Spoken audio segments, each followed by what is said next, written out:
Santo Domingo TV, canales 24 y 69 UHF.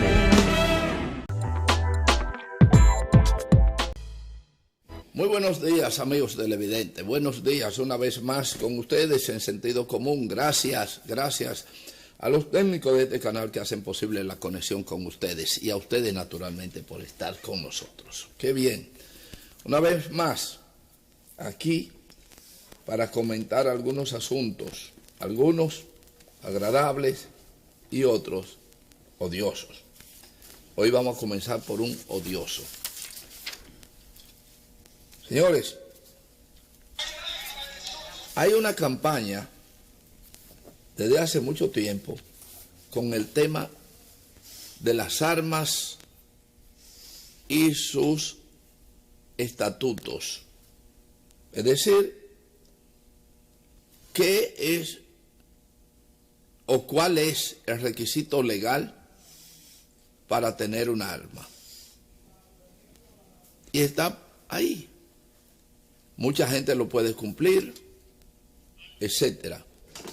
Pero basta tener un par de pesos y decidir tener un arma para lograrlo. Veo que dicen que el autor de la masacre de Higüey tenía 83 proyectiles. Y eso tiene algunas cosas por donde analizar la situación en que estamos viviendo.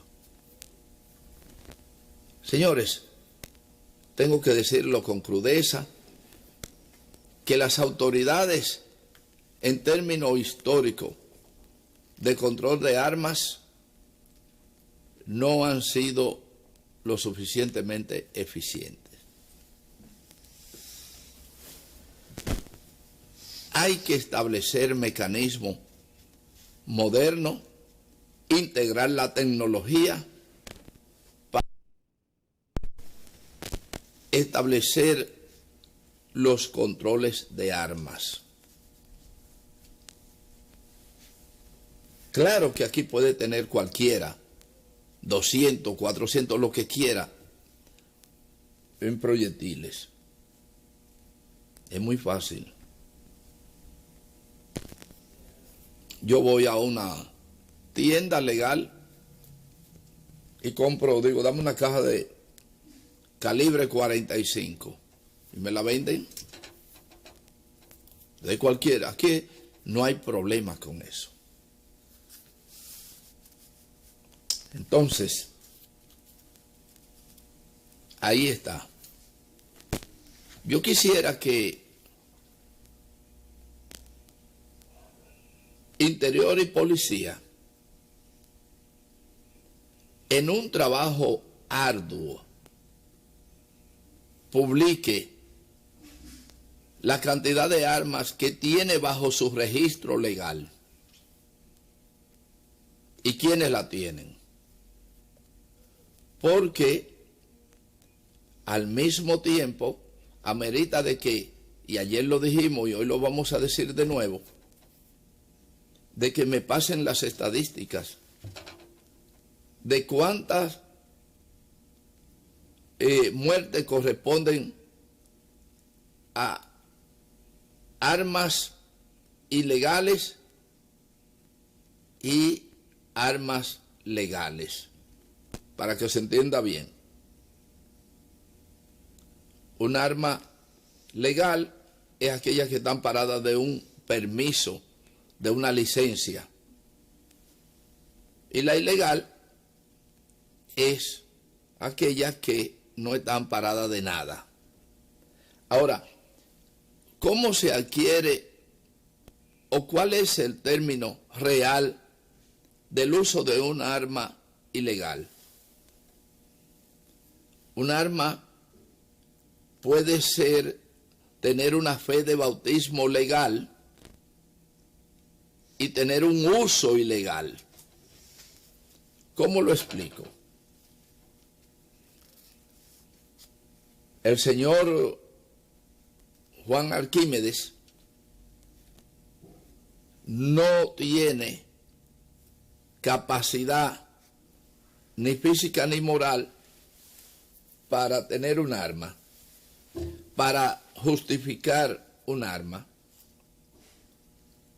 Pero Eurípides Pérez, que es su amigo, tiene la capacidad del arma. Entonces, Eurípides Pérez se la alquila, se la presta o se la dona al señor Arquímedes. Eurípides Pérez tiene esa arma legal, con una licencia, pero él le puede dar el arma al señor, no sé ni qué dije, pero no le puede dar la licencia. Entonces, esa arma, aunque sea un arma que está legal en Interior y Policía, tiene un uso ilegal. Ese es uno de los ejemplos. El muchacho que le coge la pistola al padre, el militar que tiene más de un arma y se la carga al hijo o al sobrino. En fin, aquí hay mucha gente que tiene más de un arma. Y hay algunos que tienen un arma legal y una ilegal para fines y propósitos. Sé de un caso de una persona honorable que se vio envuelto en un incidente y le disparó a una persona. Lo persiguieron, él se deshizo del arma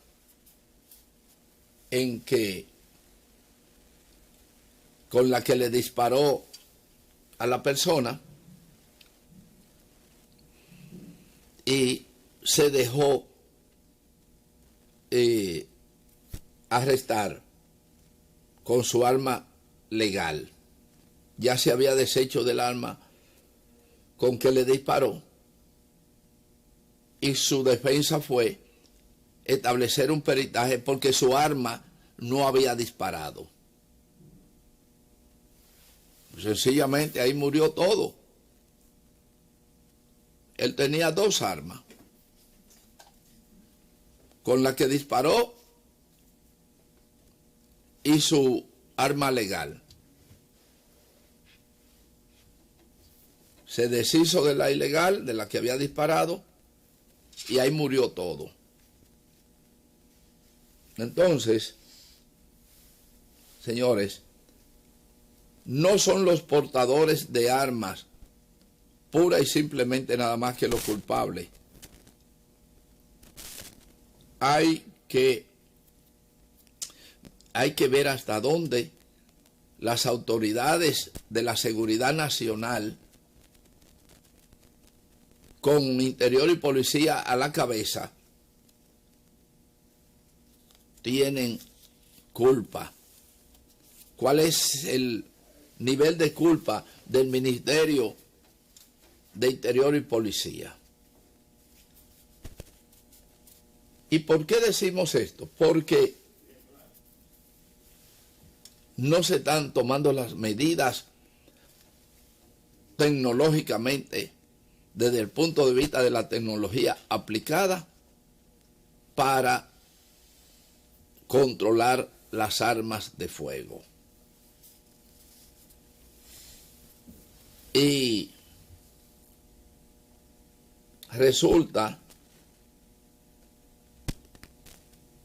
que ante esa situación pasan por la vista armas ilegales. Ustedes quieren un ejemplo. Hay lugares donde no se puede entrar con armas. Muchos lugares, restaurantes, etcétera. Y hay un encargado de usted va con un arma y la deja en un lugar y se la protegen, se la custodian. Y hay gente que va con un arma ilegal, dice, sí, dejan su pistola y se van, y cuando salen le entregan su pistola porque la entregó. ¿Quién verifica si esa pistola es legal o no? Absolutamente nadie. En otro término, una patrulla detiene momentáneamente a un ciudadano. ¿Usted porta armas? Sí. ¿Tienen permiso? Sí, señor. Saca su permiso y nada, el agente policial ve el permiso, en muchos casos siga, no hay problema. O en este caso, ¿qué arma tiene? Ah, mírela aquí. Y su permiso, mírelo aquí. ¿Está? Listo. ¿Quién verifica que ese permiso es auténtico o corresponde al arma que tiene el ciudadano? Nadie. Muy sencillo. Ahora, ¿por qué yo digo que el Ministerio de Interior y Policía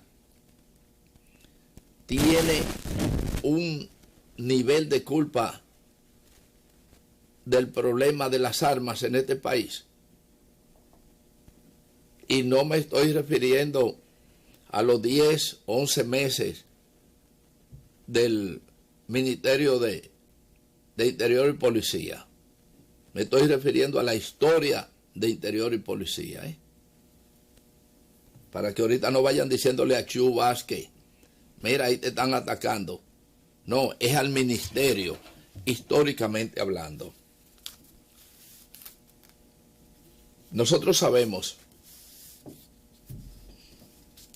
algunos mecanismos con que se pueden controlar el uso y tenencia de armas, pero no le dan participación a uno, porque lo que conviene es mantener el viejo sistema involucionando cada vez más, porque a esa involución se le saca evolución. ¿En qué lo hablamos? Para que quede claro. Se necesita que haya contravención para poder tener la extorsión, el picoteo. Porque nadie que tiene un arma legal, que tiene todos los requisitos, le da un par de pesos a ningún policía. ¿Por qué? Pero si no es así, ahí viene la mordida. Pero además de eso, ¿quién se encarga en el Ministerio de Interior y Policía para evaluar a un ciudadano que aspira a tener un arma de fuego? Hay un psicólogo o una psicóloga que pasan por ahí, qué sé yo. No es efectivo. Un porcentaje que no puedo decir es quién, de la gente que tiene armas ilegales en el país, a mí no me pasarían ni siquiera de la primera puerta de la solicitud. Ni siquiera de la primera puerta de la solicitud. Aquí se apela generalmente a lo que se llama, dame tu papel de buena conducta. ¿Quién dijo que el papel de buena conducta es lo que usted va y saca en la fiscalía, que se lo dan? No. Ese papel que le dan a usted dice que el ciudadano tal, portador de ese papel, no tiene caso pendiente con la justicia. Eso es lo que dice el certificado de buena conducta. En cambio, hay un histórico. Usted puede haber matado 30, haber robado todo lo que sea, salió de la cárcel o no fue a la cárcel, lo que sea, y usted obtiene un papel de buena conducta porque usted no está asentado en ningún libro que diga que usted es un perseguido o que tiene casos pendientes con la justicia. Y esa es una falla. Esa es una falla que sin duda alguna nosotros la tenemos siempre pendiente. ¿Y qué ocurre? Que ante esa situación nosotros decimos que el diseño de Interior y Policía, por más que hablen de una serie de cosas que no son necesarias dentro del marco de la modernidad, no están ni han hecho el papel necesario para el control de las armas. Pero también hay una cosa. Interior y Policía es el organismo encargado de la seguridad interna del país. ¿Y cuál es el presupuesto? ¿Y cuál es la autonomía para invertir en la seguridad? Esa es una pregunta que nosotros no nos atrevemos a contestar. Simplemente la dejamos como pregunta. Hay duda. Hay duda. Aquí hay una circular que dice que usted no puede portar arma visible. Salga por la calle a ver si usted no ve 20 malandrines con fachadas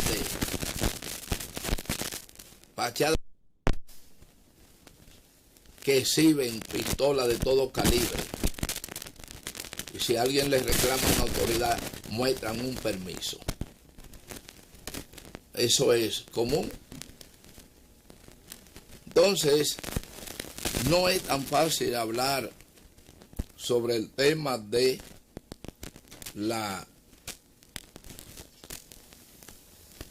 los crímenes donde intervienen las armas de fuego. Solo hablamos de las armas de fuego, Pero ya dijimos que necesitamos las estadísticas de ver cuánta de los crímenes que se cometen durante el año, cuántas armas de esas están registradas como armas legales y cuántas ilegales. Sencillamente, cualquiera de las dos preguntas, cualquier resultado a esas dos preguntas, nos deja un resultado que nos permite planificar acciones frente a la situación. Pero mientras tanto no. Entonces ese es un trabajo que está ahí, que debe hacerse. Y lo otro es trabajar, permitir, dar el mayor presupuesto posible a Interior y Policía para que pueda aplicar alta tecnología en el desarrollo de herramientas que puedan ser utilizadas para el control de las armas. Lo primero es saber cuántos permisos legales ha otorgado Interior y Policía. Y luego, después de depurar, manejar, estudiar esa opción, entonces planificar lo que es el criterio de las armas ilegales que han entrado por todas partes. Pero además ahí hay que incluir las armerías, que aquí hay armería por cualquier lado, más fácil que un puesto de plátano. Pero bien, hablemos claro, porque eso de estar parando a la gente de que para ver si tiene un arma, eso sencillamente es un aparataje. Hay que aplicar tecnología e inteligencia para poder darle seguimiento al tema de las armas. Y repito, no solo las armas ilegales matan gente. No solo las ilegales matan gente. Vamos a la pausa. Retornaremos con Luis de León para conversar de otro tema en la segunda parte. Señor director.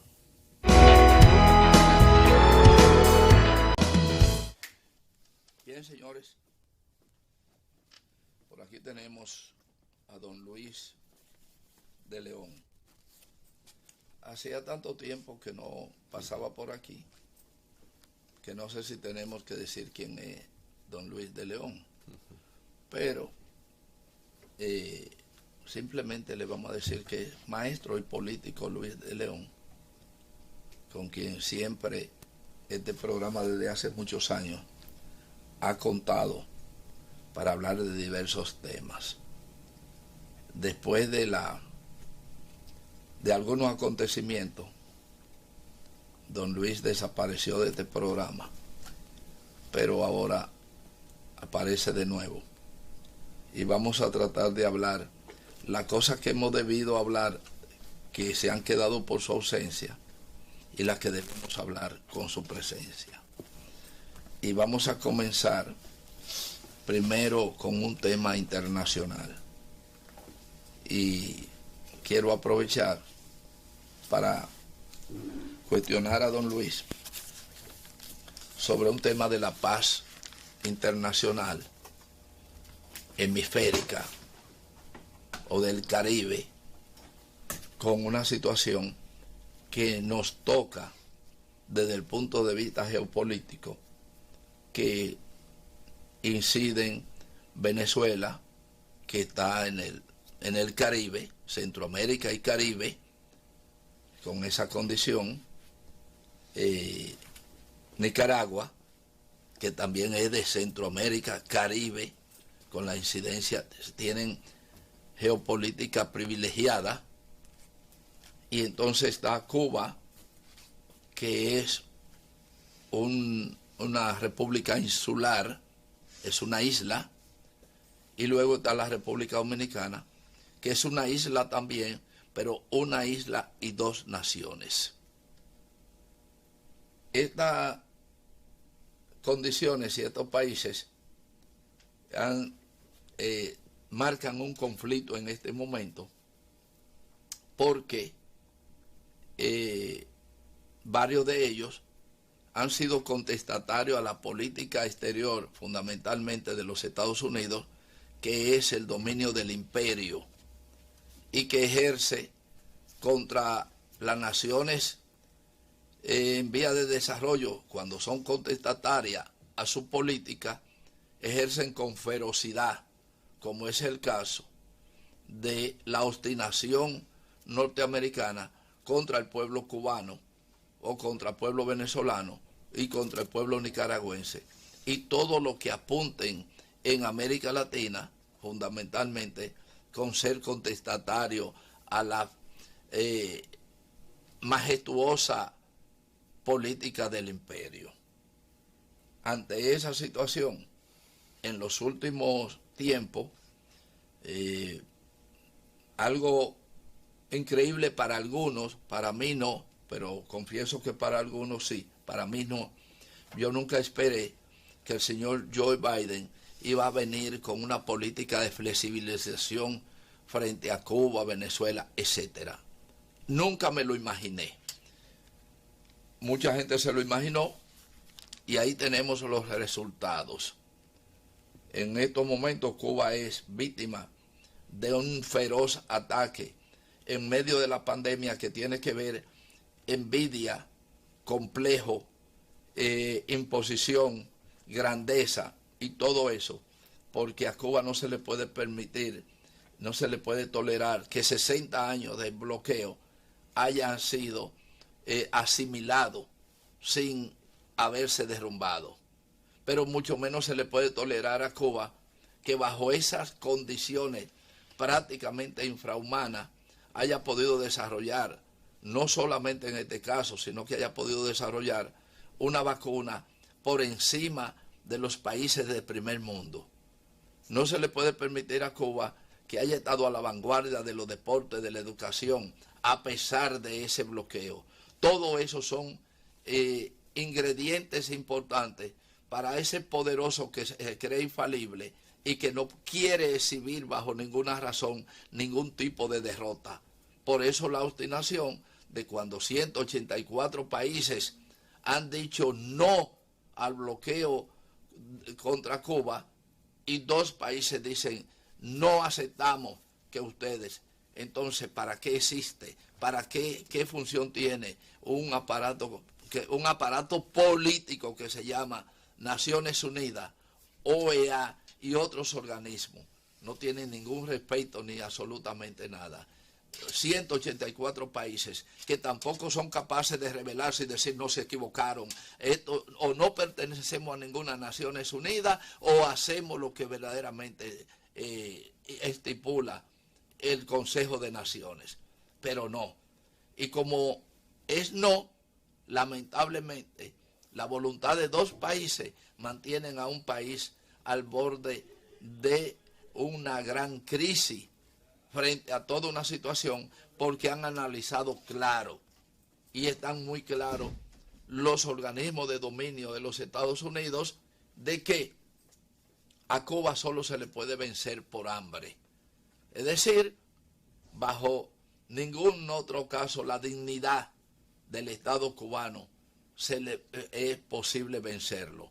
La única posibilidad de vencer a Cuba es en ese aislamiento infernal y la poca solidaridad incluso de los amigos. Ellos no se atreven a decirlo, pero yo lo digo. Cuba tiene poca solidaridad porque Cuba ha sido solidaria con todo el mundo, incluyendo con sus países vecinos y con enemigos y amigos.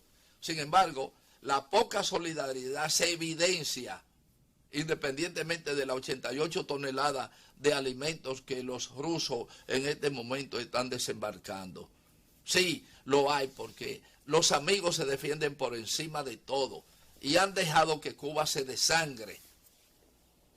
Y ante esa situación, sencillamente, que se tiende mi comentario, lamentablemente, porque tengo que decir algunas cosas frente a esto, quiero dejarle el espacio en ese sentido a don Luis de León, por un lado, y luego que nos hable también sobre el tema político del momento de la República Dominicana y un poquito de Haití si le sobra el tiempo en ese sentido.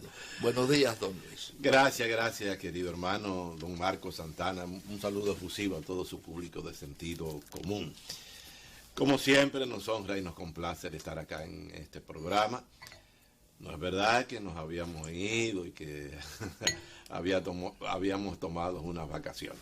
Es una provocación. Ay, gracias, qué bien. Bueno, es importante, es elocuente la cátedra que usted nos ha dado sobre geopolítica latinoamericana y caribeña, sobre todo caribeña. Y usted ha situado el tema en la misma horizontalidad y con la verticalidad que necesita, dando la explicación del momento político que se vive en el Centroamérica, en el Caribe, en Latinoamérica y la necesidad de paz. Y vaya usted a ver qué momento, porque como usted lo ha retratado, la gran potencia que se cree dueña del mundo, lo hace en un momento en que la humanidad y en que estos países están pasando por situaciones de penuria de salud en función de este virus, el coronavirus, y lo hacen queriendo dar un palo acechado, que no es solo contra Cuba, es como ya usted lo describió, contra Nicaragua, contra Venezuela, contra todos los países progresistas y particularmente y más peligrosamente contra este país, aunque se ignore por el problema de la crisis haitiana, y contra Haití también, y la situación que hay en la República Dominicana. La hermana República de Cuba, usted levantó sus bondades, su grandeza, su resistencia, su heroísmo con 62 años de un bloqueo. Nosotros como Fuerza Bochista hicimos un pronunciamiento hace unos 15 días donde planteábamos que realmente se quería aprovechar este momento para tocar a todas las naciones latinoamericanas y caribeñas, aprovechar el momento tomando a Cuba, y que el bloqueo presenta debilidades que hay en Cuba. Naturalmente es un bloqueo de 62 años en medio de una pandemia, y tratan con un mediatismo, con un terrorismo mediático, tratan de sorprender o de estimular o de motivar a una población como la cubana, que su firmeza, su valentía es indiscutible, porque esa revolución ha probado que sí, que es posible, que se puede, y le ha probado al mundo. Y como usted dijo, esa revolución ha sido solidaria y ha sido el ejemplo en América para que muchos pueblos latinoamericanos despierten y pongan en marcha su autodeterminación, porque la mayoría de estos pueblos ha estado timoneado por el gran poder norteamericano y por otras influencias, y estos pueblos no han despertado, no han podido dar el paso trascendente hasta la autodeterminación en el comercio, en la cultura, en la educación, etcétera, etcétera.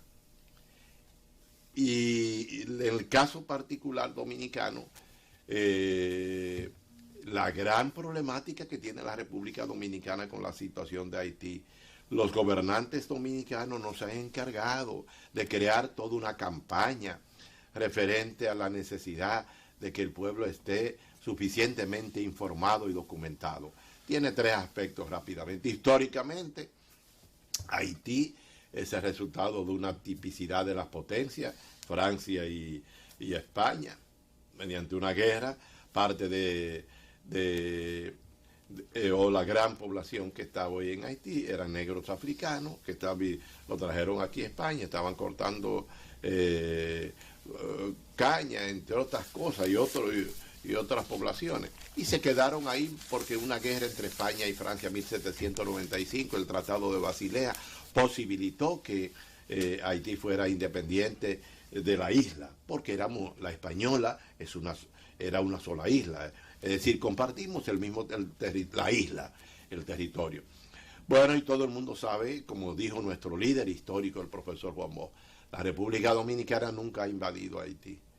Ha sido invadida la República Dominicana 1801, 1806, 1822, fue ocupada durante 22 años.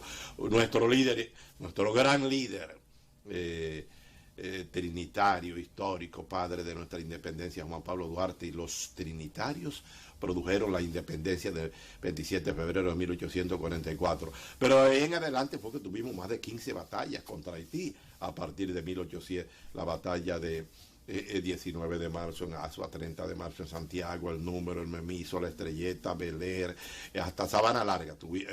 En el año de 1856 estuvimos en guerra de independencia desde 1844 hasta 1856. Después de ahí ustedes saben que todo lo que ocurrió.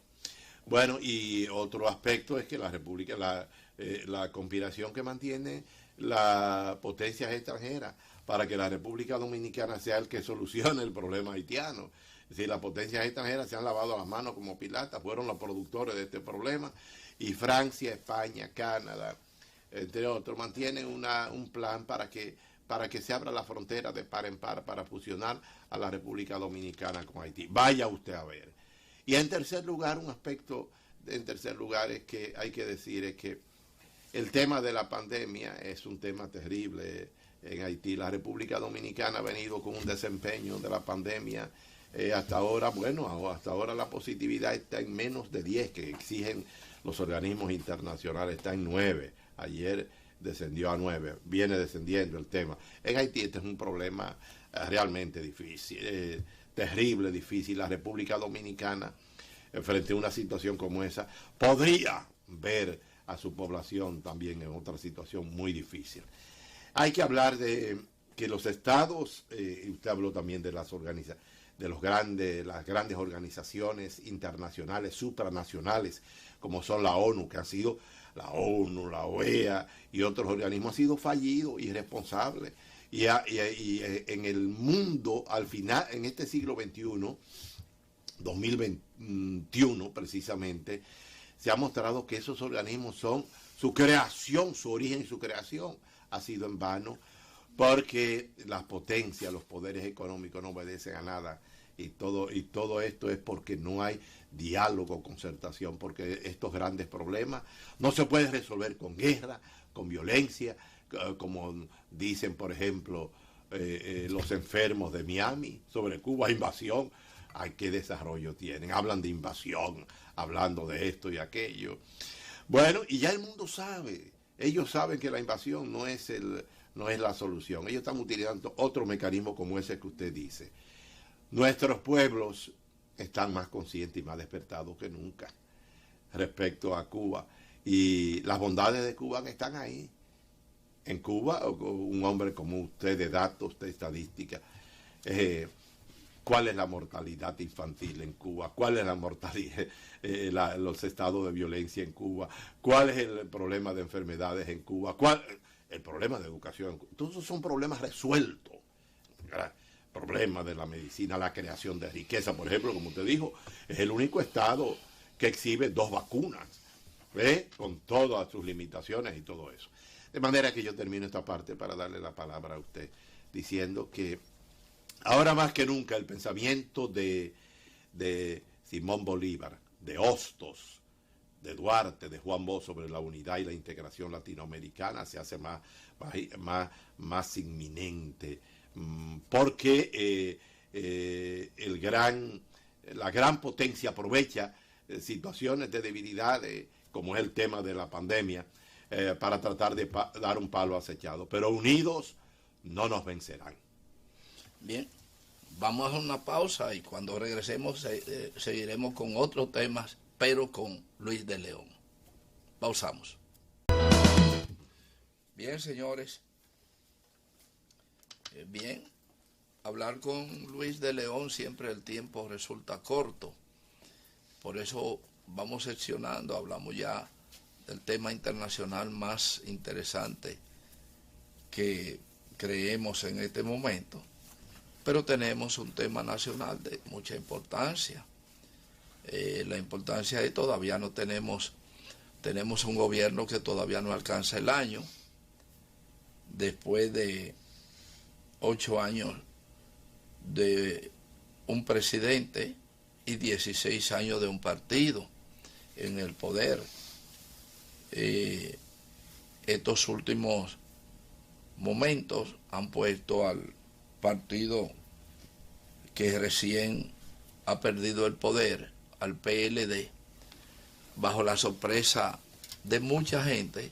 Entre ellos yo me encuentro sorprendido con toda una serie de publicaciones de asuntos que se han hecho públicos. Conocíamos algunos y creemos que son realidades, acusaciones que hay creemos que sí. De otro tenemos duda, pero en fin, hay una sola conclusión que da, de que a pesar de todo, hubo una especie de mal comportamiento con el manejo de la cosa pública en los últimos 4 años, fundamentalmente, de los gobiernos del PLD. Y eso parece que le ha dado algún golpe importante. Si nos fuéramos al argot del boxeo, pues parece que lo tiene en malas condiciones en el ring de pelea política. Aunque, por otro lado, indudablemente que el PLD es una máquina que lamentablemente no funcionó como debía funcionar en todo el sentido de la palabra, porque a unos lo aislaron, por ejemplo, a los bochitas, verdaderamente siempre han sido marginados dentro del PLD, y aparecieron unos paracaídas, si se quiere, que son los protagonistas de los grandes escándalos. Es decir, si usted se pone a analizar los señalados o sometidos por actos indebidos en el manejo del Estado, no son PLDistas auténticos. Pero ¿a quién hay que culpar? A los PLDistas auténticos que estaban en la cabeza del poder y que hicieron posible, enfrentando a esos grupos, a los auténticos PLDistas. Los auténticos PLDistas no son de Marte, indudablemente, pero indudablemente se infiere que por una serie de razones no hubieran tenido el comportamiento que otros que solamente le interesó llegar al poder para llenar sus arcas personales o la de crear grupos de poder, y que ahora tienen en apuro al PLD en una situación que no sabemos qué va a pasar de aquí a los 3 años que faltan para un proceso electoral.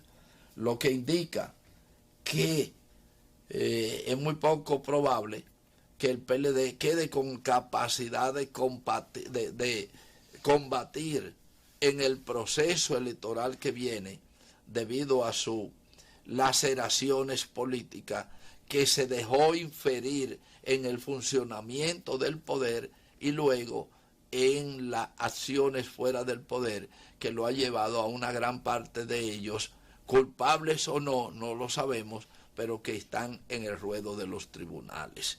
En ese sentido, quisiéramos oír el análisis, tal como nosotros tratamos de verlo, de Luis de León, que es un auténtico PLDista y que también es un hombre de mucho dominio de las condiciones, que nos va a decir lo que él siente, no necesariamente lo que la gente quiera oír en este sentido. Adelante, don Luis. Gracias, don Marcos Santana. Bueno, usted hace una exposición precisamente que va en la línea de la forma como nosotros, como Fuerza Bochista, ha abordado esta crisis, que fue una crisis que nosotros la perdimos. Nosotros tuvimos 2 años antes de la división anunciando, advirtiendo, alertando a la alta dirección del partido, a sus 2 líderes en ese momento principales del PLD, el presidente de la República en ese entonces, Danilo Medina, el expresidente y presidente del PLD, Leonel Fernández. Bueno, todo eso ocurrió, 2 acontecimientos ocurrieron. En octubre del año 2019 ocurrió la división y el hecho, ¿verdad?, ya de la derrota electoral, que fue el 5 de julio del año pasado 2020. Y nosotros, ante la convocatoria de un congreso virtual, advertimos como Fuerza Bochista nuestra posición, que lo que debía ir era un proceso crítico y autocrítico, en función de que, como usted ha dicho, todos estos hechos y acontecimientos de corrupción que están en manos de la justicia son hechos que afectan al PLD, a su gobernabilidad y a su liderazgo. De ahí que nosotros dijimos que ese liderazgo que estaba inmerso en el Estado no tomara posiciones respecto a la dirección, la nueva dirección del partido. De ahí que nosotros aspiramos a la posición de secretario general del PLD. Y dijimos que aceptamos ir secretario general del PLD, siempre y cuando la elección del presidente y el secretario general se pospusiera para un momento en que la pandemia bajara su incidencia y permitiera que se hicieran unas elecciones presenciales, porque no podían elegirse 2 gerencias fundamentales como esa por la vía virtual, como se hizo. 1.200 personas escogieron a esos dos cargos de primera, que son fundamentales y determinantes, presidente y secretario general, en contra de la voluntad de 2.800.000 personas que componen el padrón electoral. Nosotros hemos dicho que frente a todo esto, quienes han cometido actos de corrupción, el partido debe suspenderlo hasta tanto un tribunal establezca la veracidad de las acusaciones de actos de corrupción. Porque ustedes saben que para el buen derecho se es inocente hasta tanto un tribunal no determine y diga lo contrario. Y en consecuencia hemos dicho que estos actos lo hicieron quienes los cometieron de manera personal, no institucional, porque en términos orgánicos el PLD como organismo no manda a nadie a cometer actos de corrupción de tal y cual manera, no. Y dijimos también que el mismo Partido de la Liberación Dominicana, frente a estos actos, debe hacer un mea culpa frente al país. Para rescatar esta organización, fortalecer en esos valores esta organización que nos dio el líder histórico, el prohombre de la libertad y de la democracia dominicana, el profesor Juan Bosch. Y hemos planteado naturalmente en el tránsito ya de esta situación del país que, contrario a lo que piensan mucho, el PLD, que tiene 47 años, del cual quien habla vino de Montecristi cuando tenía 18 años y participó en la fundación del PLD aquí el 15 de diciembre del año 1973, que hay que preservarla, haciendo la autocrítica del lugar y siendo condescendiente con el momento político y la gobernabilidad que hay en el país y las situaciones que se le puedan presentar. Juan Bosch dijo a fundar al PLD, que lo hizo para terminar la obra inconclusa de Juan Pablo Duarte. Y la creación de otro partido como la Fuerza del Pueblo, que la dirige en este caso el expresidente Leonel Fernández, muestra también una actitud necesariamente de existencia y crítica. Son dos fuerzas que estaban en el PLD. Nosotros creemos que estas fuerzas, independientemente de sus diferencias, hacia el futuro deben contemplar unirse. Nuestros pueblos no necesitan que los partidos políticos, que es un pilar de la democracia, sobre todo cuando las grandes potencias y la sociedad civil apuntan a destruir el partidarismo político e improvisar con liderazgos en el Estado. Porque ahora los funcionarios de Estado son empresarios, son como lo fueron en el PL de una parte, en este gobierno todavía más. Y la política no va con juez y parte, es decir, un empresario detenta una posición de poder, ¿y qué es lo que va a hacer? Desde esa posición de poder, generar políticas que favorezcan a sus empresas. Y todo esto es lo que genera toda esta situación. De manera que nosotros como Fuerza Bochista dijimos que precisamente el fallecimiento de doña Yolanda Reina, una madre ejemplar, donde fue todo el liderazgo del PLD a la funeraria Blandino, desde su comité político, comité central, a solidarizarse con el presidente Leonel Fernández, muestra la necesidad de la unidad. Hay que unirse por el pueblo, por la sociedad, unidos y separados. Nosotros hablamos de la gran solidaridad que necesita el mundo. El mundo necesita solidaridad, no solo la solidaridad política, la solidaridad de salud. ¿Cuánta gente está muriendo? ¿Cuánta gente está enferma de esta terrible enfermedad? El mundo se ha debatido en estos 2 años entre muerte y vida. Y frente a una situación como esa se necesita la solidaridad familiar, social, política, cultural. El mundo necesita de unidad, el mundo necesita de desprendimiento en estas políticas de intereses económicos, intereses de poder.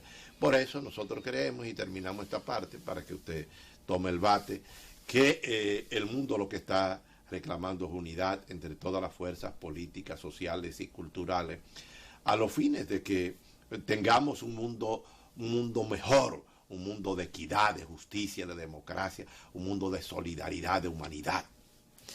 hay una, para terminar finalmente de todo esto, quiero cerrar con una frase que no estoy seguro de a quién atribuírselo, a Rafael Herrera o a quién en particular, cuando dijo que los dominicanos por excelencia todos éramos corruptos en una u otra forma.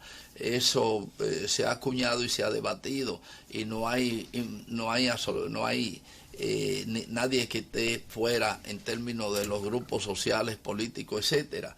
Solo que hay una diferencia que se advierte hasta este momento, es que el gobierno que ha ejercido el licenciado Luis Abinader ha tenido una diferencia, que a sus corruptos ha tenido una acción realmente que no la tuvo el PLD durante gobernó. Eso es muy cierto.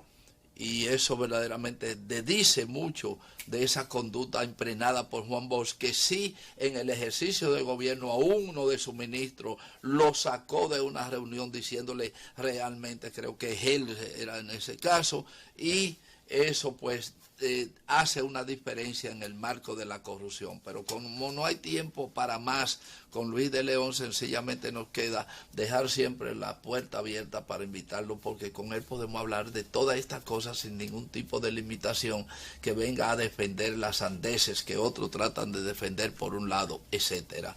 Y nosotros por la otra parte simplemente nos toca invitarlo a que se mantengan ahí para que reciban a Momentum, como siempre, con el doctor Miguel Gil, que viene, que ya llegó por acá y nos está mirando un poquito raro por el hecho de que le estamos cogiendo ya a su tiempo. Queremos ser respetuosos y despedir a sentido común como siempre. Hasta mañana, cuando estaremos de nuevo con ustedes. Hasta entonces.